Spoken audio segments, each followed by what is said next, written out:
Hello and welcome to The Mind Grove, where we briefly explore everyday topics to challenge thoughts that are probably taken for granted. I'm Henry, an enthusiast with a passion for the social sciences. Views on this show are exclusively those of myself and my associates. They are aimed at informing and inspiring. They are not intended for recommendation or advice purposes. Findings and conclusions here are not absolute. They are subject to improvements where relevant. Today's show is titled, Why Lie? Have you ever wondered why people lie? Have you ever considered the implications of being honest and opted for the comfort of being dishonest? For example, your friends organized a night out on a day that you really would prefer not to hang out. And to be polite, you say, sure, I'll be there, and either show up and keep asking yourself the question, why am I here? Or you pull a no-show and make up some random story about some kind of emergency. Another example, your spouse has just done a new hairstyle, and she asks your opinion on how it looks. You're thinking, that is horrible, but you respond by saying it looks nice just to keep the peace. I'm sure some fellas will relate to this. Lies are false information delivered with intention of deceiving. That's from a generic standpoint or a generic perspective. From the random to the compulsive or the pathological lie, there are lots of studies on the subject of why people lie, and the psychological findings are still unfolding. Although a lot has been discovered about why people lie, the act of lying, whether premeditated or impulsive, is one that has been challenging for the sciences over the years. Law and order confirms all of us to do what is right. In most cases, the root cause for defaulting to telling a lie comes from a place of selfishness or fear. People sometimes think, I've got to do what's best for me. Or, if I say the truth, then he or she might leave me. I wonder what I'll be without them.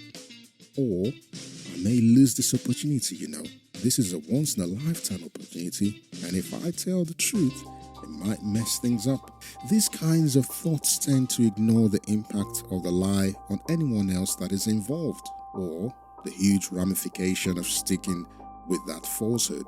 This could also be down to the individual being terrified of the outcome.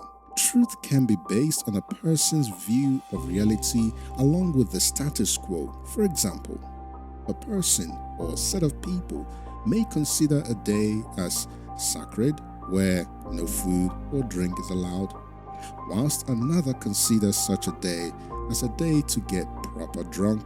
For both, their perception of reality is based on their convictions as a result of factors such as their experiences, their emotions, and their environment. That being said, a deeper perspective of truth as it relates to the positive outcomes such as love, integrity, and truth, that's a more deeper perspective, I would say. A more in-depth look at what truth relies on. The pillars of truth, as it were. However, in our pursuit of comfort, sometimes we construct a perception of reality that we think is right, at least for set times of our lives.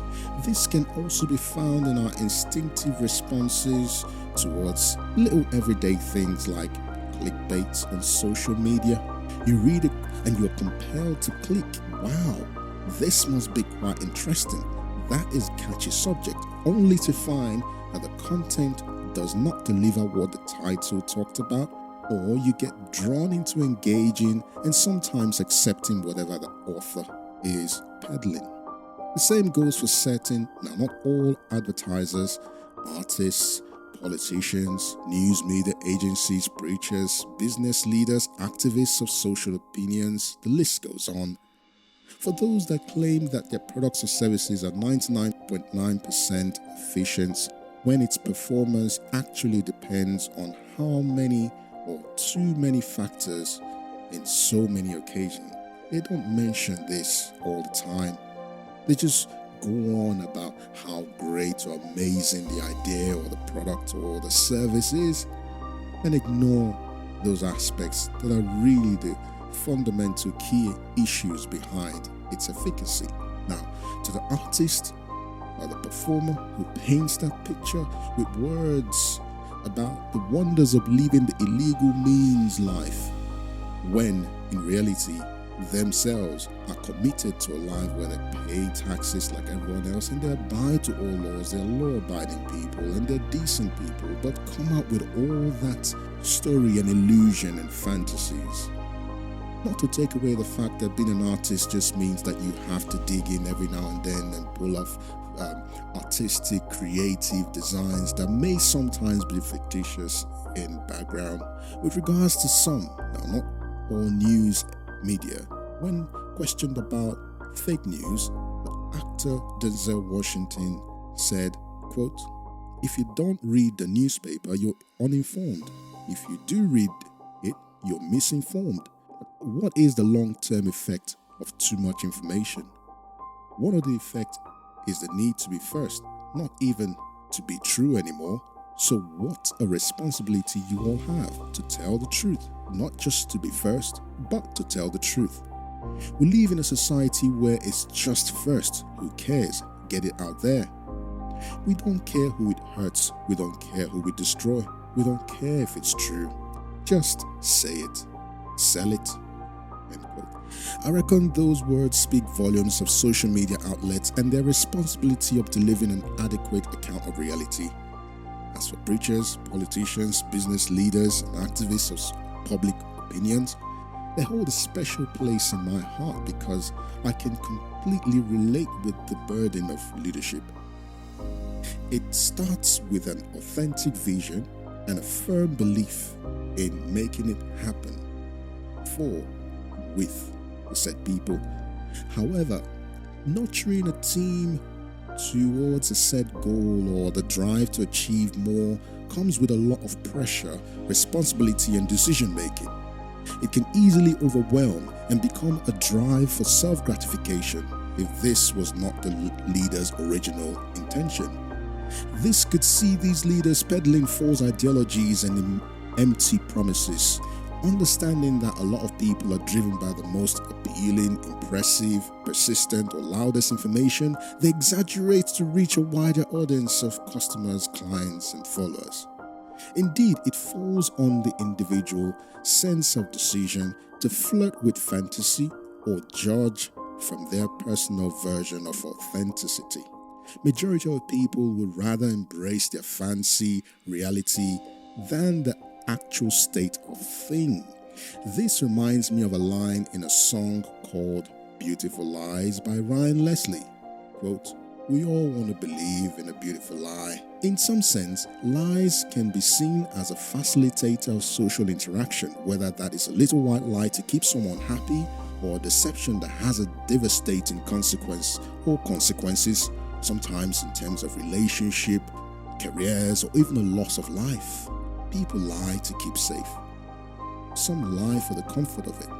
Others tell a lie because it gives them a sense of being in control. And in some occasions, what can be seen as a lie to one may not be to another. Now let me stress, I do not take a judgmental position on this subject or claim I have never told a lie before. I believe every one of us have told a lie at one point in time. I fully recognize that the challenge behind these views is a collective for all people, as different or similar as we may be. In spite of these factors, the unpopular truth, however we perceive it, can change things. However, we all have the ultimate decision, the short-term comfort of falsehood or the long-term validity of honesty. As a people, we experience the emotions behind each of these, as well as the consequences which make or break us. Thanks for listening.